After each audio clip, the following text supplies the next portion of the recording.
Now, to take this further, we are being joined by Professor David Dunn from Birmingham. He is a professor of international politics. Welcome to the broadcast, Professor. It's good to see you. I want to ask you, it seems like Israel is very determined to launch an attack against Iran, but there are also calls for not escalating the crisis. How does that happen that one attacks yet does not escalate the situation? Well, this is the big question of the day in terms of the way in which those attacks are calibrated. For example, there are suggestions that the Iranian attack was calculated and calibrated so that it wasn't seen as a major escalation. Some suggestions that actually Iran fired just enough missiles at Israel that it could be intercepted by its air defenses and its ballistic missile defense systems. And the hope on the part of the West, so David Cameron and his German counterpart in Israel this week, is that Israel, if it does respond, and it seems likely that it will do so in a way that similarly doesn't necessarily prompt Iran to have to retaliate to that. So it could do it, for example, by not attacking Iran directly, even though Iran fired missiles at Israel. The suggestion is that Israel will retaliate by attacking Iranian proxies in either Lebanon, Hezbollah, or in Yemen, the Houthis. So in that way, that will be seen as an escalation that wouldn't necessarily invite retaliation by Iran.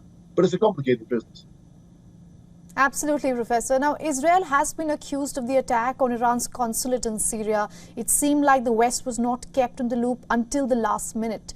I want to ask you, do you think it will be a big mistake if Israel keeps the West out of the loop even this time? Well, again, the reports are, you're right, is that the Americans had 5 minutes notice that the Israelis were going to attack the Iranian consulate building in Damascus, and apparently the Americans were furious. And in fact, the Americans went ahead and said immediately the Israelis acted without our consent, without informing us in doing so, as a way of distancing themselves from this actions. So the Americans are trying to actually signal to all parties that actually they're not the hidden hand behind Israeli action, trying to separate Israel from them. And that's a way of putting pressure on Israel not to do this again, more or less saying, do this again, you're on your own.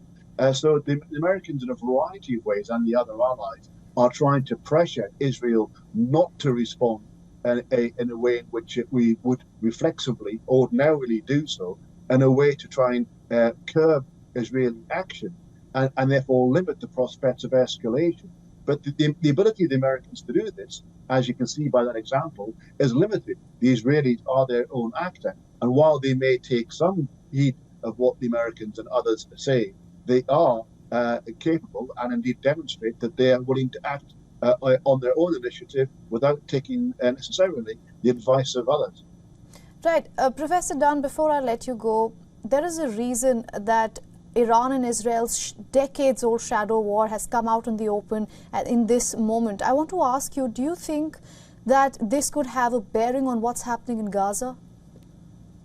I think there is an aspect of this, and indeed the Iranian crossing the threshold of attacking Israel directly is not just about a response to the killing of its generals in the Damascus diplomatic compound.